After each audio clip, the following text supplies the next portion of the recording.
Hello সবাইকে। আজ আমার একটা নয় দুটো নয় তিনটে পার্সেল আসছে, আর সেই খুশিতে তো আমি তাড়াতাড়ি বাইরে চলে গেলাম। আর বাইরে এসে তো আরেক কাণ্ড, ডেলিভারি দাদার দেখাই নেই।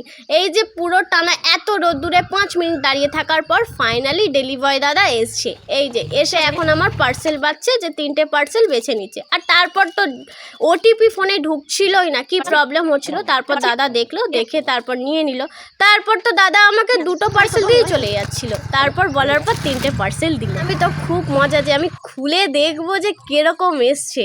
এই যে এখন বসে পড়লাম আমি পার্সেল দেখতে। আর প্রথমেই খুলছি আমার বরমশাইয়ের।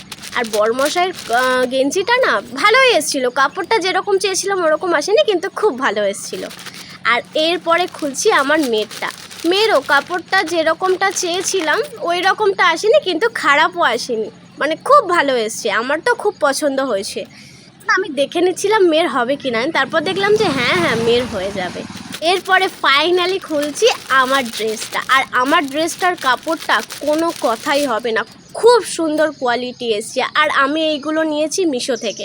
ড্রেসটা হাত কাটা দেখে আমি দেখছিলাম যে হাতা দিয়েছে নাকি, দেখলাম দিয়েছে, কারণ আমার বরমশাই পছন্দ করে না হাতা কাটা ড্রেস, আর ওর জন্য আমিও পরি না, আমিও পছন্দ করি না। আর সত্যি বলতে তিনটেই ড্রেসই খুব সুন্দর এসছে।